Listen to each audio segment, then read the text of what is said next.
메시지 시간입니다. 오늘 2020학년도 교육표를 외치면서 한번 해보도록 하겠습니다. 주님의 빛 비추며 세상을 섬기는 드림이. 우리 계속해서 우리 서로 사랑하자 이렇게 얘기하고 있는데요.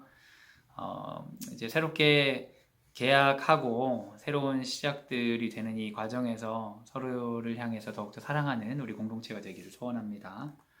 오늘 우리에게 주시는 하나님의 말씀 마태복음 28장 19절부터 20절 말씀입니다. 제가 읽도록 하겠습니다. 봉독하겠습니다. 그러므로 너희는 가서 모든 민족을 제자를 삼아 아버지 아들과 성령의 이름으로 세례를 베풀고 내가 너희에게 분부한 모든 것을 가르쳐 지키게 하라. 볼지어다 내가 세상 끝날까지 너희와 항상 함께 있으리라 하시니라. 아멘. 한번 따라하시죠. 설교는 어떻게 들어야 할까? 사랑하는 여러분, 우리가 그 예배를 드리다 보면 예배의 중심에는 설교가 있습니다. 그래서 꼭 그 제일 긴 시간 동안 설교를 듣는데요. 그 설교가 곧 예배인 것처럼 생각할 때가 있죠. 근데 설교는 예배 전체가 아니고 예배라는 전체의 순서 가운데에 중요한 역할을 하는 것인데요. 그럼 그 설교는 우리가 어떻게 들어야 될까? 왜 들어야 할까? 그리고 설교가 진짜 하나님의 말씀이라고 한다면 왜 목사님들마다 이렇게 좀 생각이 좀 다르거나 이런 문제들이 생길까? 우리가 이런 질문들을 가지고 설교를 어떻게 들어야 될지에 대해서 좀 나눠보려고 합니다.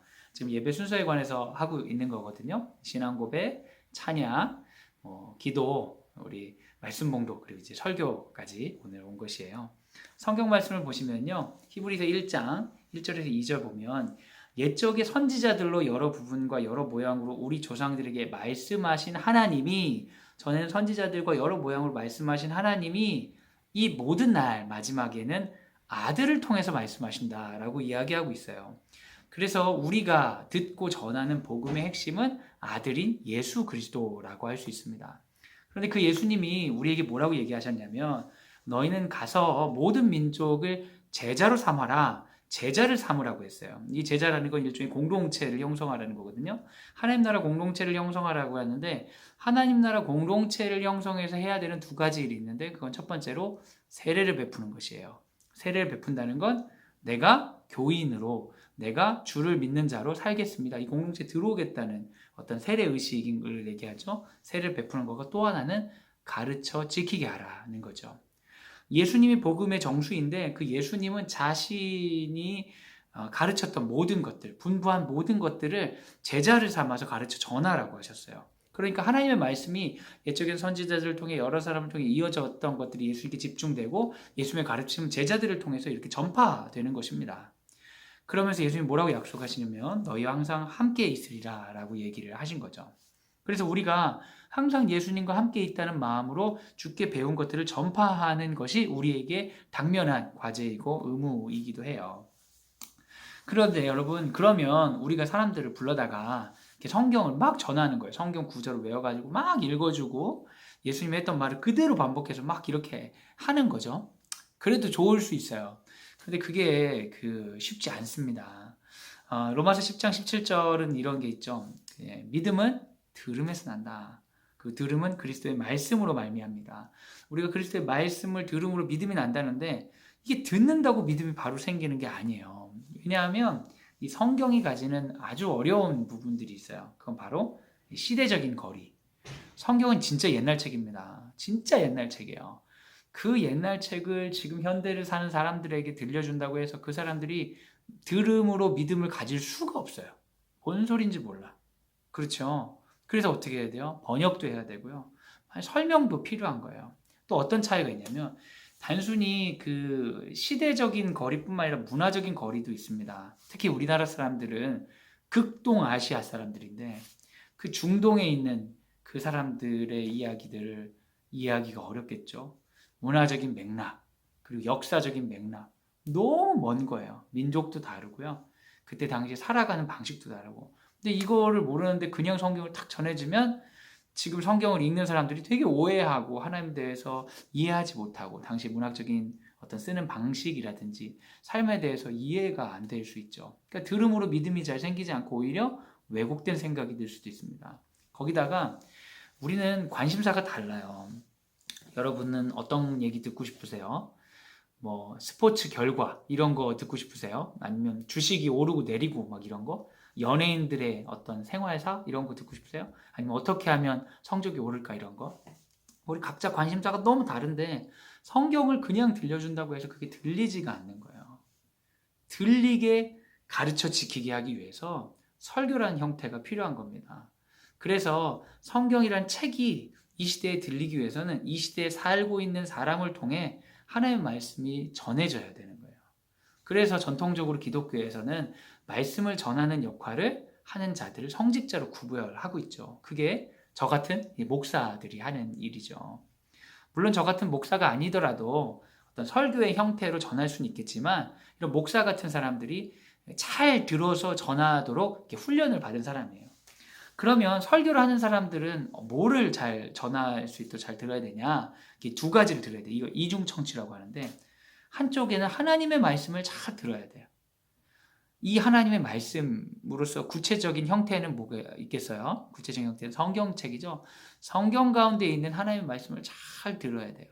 성경 가운데 하나님께서 전하셨고 아들로 전해졌고 아들의 전해진 걸 전했던 제자들을 통해 남겨져 있는 삼위일체 하나님의 메시지를 잘 듣는 훈련을 이제 목사님들이 설교자가 하는 거죠. 그래서 하나님의 음성을 잘 들어야 돼. 하나님의 음성을 잘 들어도 잘 듣는다고 해도 여러 가지 간극이 있다고 했죠. 시대적인 간극, 문화적인 간극, 그리고 사람들과의 관심사의 간극이 다르기 때문에 그걸 잘 들으면서 이게 하나님의 말씀인 걸 이걸 알면서 이거 그대로 전하지 않고 생각을 해야 되는 거예요.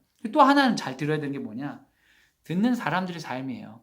너희는 제자를 삼아라고 했잖아요. 그 제자 공동체, 모인 사람, 이렇게 설교를 듣는 사람들에게 사람들이 지금 들어야 되는 삶의 이야기를 계속 듣는 거예요. 그럼 여기 이거 듣는 것과 이거 듣는 게 이 설교자 안에서 어떻게 섞이겠죠. 그죠? 이 사람들은 이런 삶을 살고 있는데 여기서는 이렇게 얘기하고 있네. 어떡하지? 하면서 이 안에서 이제 이게 믹스가 돼야 됩니다. 이중 청취가 이 안에서 하나가 되는 거예요. 그러다 보면 어떤 메시지가 나오겠어요? 이 말씀을 우리 공동체가, 제자 공동체가 들을 수 있도록 목회자가 잘 준비해서 선포하게 되는 거예요. 딱 선포하는 거죠. 지금 우리의 상황은 이러합니다. 그러나 하나님의 말씀은 이렇게 전하고 있습니다. 그러니 여러분, 우리 이렇게 삽시다. 이런 어떤 가르침이 될 수도 있고요. 여러분, 우리의 상황은 이렇습니다. 그러나 예수 그리스도의 복음은 이것입니다. 여러분, 이 복음을 받아들이십시오. 이게 선포가 되기도 하고, 때로는 예언자적인 어떤 훈계가 되기도 하고, 고백이 되기도 하고, 막 이러는 거예요. 그러니까 이게 결국엔 뭐가 되냐? 말씀이, 이 설교는 뭐냐면, 하나님의 말씀을 들은 것과 공동체의 말씀을 들은 게 섞여가지고, 그 제자 공동체에서 선포되는 공동체의 신앙 고백 형태가 되는 겁니다. 그러니까 여러분, 목사님들마다 설교가 다 다를 수가 있을까 없을까요? 다 다를 수가 있어요. 왜요? 왜냐하면 이 목사님이 하나님의 말씀을 어떻게 듣는지 그리고 청중의 이야기를 어떻게 듣는지에 따라 다르게 선포될 수 있어요. 그럼 이 제자 공동체에 이렇게 가르침을 선포를 했을 때 이 교회가 듣는 말씀과 저 교회가 듣는 말씀이 다를 수가 있겠죠. 그럼 여러분 설교가 다른 건 설교의 우열이라고 할 수 있을까요? 그럴 수는 없어요. 저분은 저렇게 설교하고 우리 목사님 이렇게 하니까 저분이 틀렸다 이렇게 생각할 수는 없어요. 그런데 여러분 정말 무서운 거는 그 목사님이 하나님 말씀을 어떻게 듣는지 그리고 그 목사님이 사람들의 공동체의 어떤 아픔이나 공동체의 질문들을 어떻게 듣는지에 따라 이것이 우리 공동체 신앙 고백이 될 수 있는데 그걸 잘 못 들으면 어떻게 되겠어요? 이 설교가 우리의 신앙 고백이 되지 않을 수 있는 거예요. 그래서 목사님 같은 설교자들을 위해서 여러분이 항상 기도해야 돼. 어떻게? 하나님의 말씀을 잘 듣게 해 주시옵소서. 우리 목사님 딴 생각하지 말고 하나님의 말씀 잘 듣게 해주세요. 그리고 우리 공동체의 목소리를 잘 듣게 해주세요. 이 둘 중에 하나를 잘못 들으면 어떻게 되겠어요? 공동체의 목소리를 안 듣고 나름대로 하나님의 말씀 잘 듣는다고 막 선포를 하면 이 설교가 사람들과 상관없는 설교가 될 수 있겠죠. 그 반대로 공동체의 얘기를 막 듣는데 하나님의 말씀 대충 들으면 어떻게 되겠어요? 사람들이 그냥 즐거울 만한 그냥 뭐 책 읽고 얘기하는 거나 강사들이 강연이나 별 차이가 없는 게 될 수 있겠죠. 저 같은 목사들이 하나님의 음성과 우리 회중들의 이야기를 잘 들을 수 있도록 여러분 기도해 주시고 그리고 와가지고 상담도 해주시고 어려운 얘기도 많이 해주시고 사는 얘기도 많이 들려줘야 돼요. 저한테 열심히 그래서 이 안에 믹스돼서 제가 선포한 선포가 우리 공동체에 문제가 이런 게 있구나. 그렇구나. 하나님은 우리에게 이런 말씀하시는 거구나. 우리가 이렇게 나아가야겠구나. 이런 영적인 방향과 우리 제자 공동체의 신앙 고백이 목사를 통해 잘 형성될 수 있도록 목사님과도 많이 대화도 하고 목사님이 성경 공부를 잘 할 수 있도록 여러분이 이제 기도도 하고 도와주셔야 됩니다. 그래서 제가 이 질문에 대답이 된 것 같아요. 왜 이렇게 목사님들 설교가 다르냐? 그것은 목사님들이 청취하는 게 다를 수도 있고 또 한 가지는 이게 우리 공동체 신앙 고백이기 때문에 시대나 장소나 입장에 따라 공동체 신앙 고백이 다를 수 있다는 거예요. 그럼 여기까지 들으면 여러분이 그럴 수 있을 거예요. 그러면 이거 하나님 말씀 아닌 것 같은데요. 이 목사님이 열심히 준비해가지고 이 사람들에게 전하는 어떤 신앙 강좌 같이 될 수 있지 않을까요? 여러분 그럴 수 있을 것 같아요. 근데 여러분 우리 말씀 마지막에 분명히 예수께서 말씀하셨잖아요. 가르쳐 지키게 하라. 내가 너희와 항상 함께 있으리라 하셨죠. 근데 함께 안 계시잖아요. 지금 어떻게 계신다는 거예요. 요한복음 14장 16절과 14장 26절에 분명히 얘기하고 있죠. 보혜사를 너희에게 주사 영원토록 너희와 함께 하는데 너에게 모든 것을 가르치고 너에게 그 말한 모든 것을 생각나게 하리라. 성령께서 우리와 함께 하시면서 성령께서 당신의 가르침을 우리 공동체 안에서 살아있게 하시겠다는 거예요. 그러니까 목사님은 하나님의 말씀을 잘 듣는 연습을 한 훈련된 사람이죠. 그리고 또한 회중의 이야기를 잘 들어서 이걸 어떻게 공동체 안에서 설교로 선포하도록 훈련된 사람이에요, 목사들이. 그래서 그 사람들이 이걸 공동체의 신앙 고백으로 선포를 할 때에 이게 진짜 하나님의 말씀이 되려면 이 모든 과정 가운데 누가 개입하셔야 되는 거예요? 성령님이 개입하셔야 된다. 누구 가운데? 목사님에게 그리고 설교를 듣고 예배를 듣는 회중들에게. 그래서 여러분 성도로서는 어떤 걸 준비해 주셔야겠어요? 예배 드리기 전에 성령님 우리 목사님을 통해서 말씀하실 때에 목사님이 하나님 말씀을 듣는 한계와 우리들의 이야기에 대한 한계가 있음에도 불구하고 성령이 이 과정 가운데에 하나님의 음성을 들을 수 있도록 인도해 주세요. 이 예배를 붙잡아 주세요. 우리 목사님 성령 붙들어 주세요.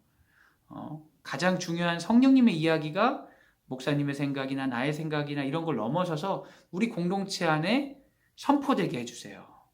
이렇게 기도해야 되는 거예요. 그때의 설교는 하나님의 말씀으로 우리에게 들려지는 거죠. 성령께서 하시는 하나님의 말씀이면 그 말씀은 우리를 변화시키는 말씀이 될 수 있는 거예요. 그래서 모든 설교는 하나님의 말씀이다 라고 말할 수는 없겠지만 설교는 하나님의 말씀이 될 수 있다. 우리 공동체 안에. 그래서 말씀을 듣는 자나 말씀을 전하는 자가 모두 다 성령님을 의지하는 간절함이 있을 때에 예배 가운데 설교가 우리에게 들리지고 그 들림이 우리에게 믿음을 주고 그 믿음이 우리를 예수의 제자로 그 공동체로 자랄 수 있도록 인도한다는 것을 기억하시기 바랍니다. 여러분 항상 설교를 들을 때 좀 지루하기도 하고 좀 이렇게 어렵기도 하고 그럴 수도 있어요. 그건 이제 목사님이 잘 듣지 못해서 그런 걸 수 있습니다. 여러분의 소리를. 근데 여러분 나에게 들리지 않는다고 해서 하나님의 말씀이 아닌 것은 아니에요. 어쩌면 여러분이 가지고 있는 그 하나님의 음성을 듣고자 하는 열망, 성령님을 간절히 구하는 열망이 부족한 것일 수도 있습니다. 우리 모두 다 항상 설교 앞에서는 겸손해야 돼요. 목회자도 겸손하게 주님 내가 더 주의 말씀을 잘 듣게 해주시옵소서. 내가 더 공동체의 얘기를 잘 듣게 하여 주시옵소서. 듣는 여러분도 내가 하나님의 음성으로 듣게 해 주시옵소서. 이렇게 성령에게 간구할 뿐만 아니라 목사님들에게 막 여러분이 다가가서 여러분의 이야기를 계속해야 되는 거예요. 우리 공동체에 하나님의 음성이 이런 게 필요해요. 우리의 삶은 이거예요. 그래서 여러분 목사님의 설교가 공동체의 신앙 고백이 되고 성령님으로 말미암아 이것이 우리에게 주시는 하나님의 음성이 될 수 있다는 것을 꼭 기억하시기 바랍니다. 지금 우리가 예배가 아니라 어떻게 보면 동영상으로 설교로만 딱 이렇게 잘라서 여러분 듣게 되는데요. 이것을 그냥 하나의 어떤 신앙 강좌로 듣지 마시고 정말 예배 드린다는 마음으로 여러분이 하나님을 초청하고 찬양하고 기도하고 이 설교를 듣고 그리고 하나님께 계속해서 간구하는 말로 고백하고 삶의 변화로 내가 이제 갖겠다 이런 마음을 먹으시면 하나님께서 이 설교를 통하여서 우리의 삶을 바꾸시고 역사하실 것을 믿습니다. 한 주 동안도 평안하시고 이제는 우리 얼굴과 얼굴 대면하고 만나고 그렇게 할 수 있는 시간들이 곧 왔으면 좋겠습니다. 평안하세요. 안녕.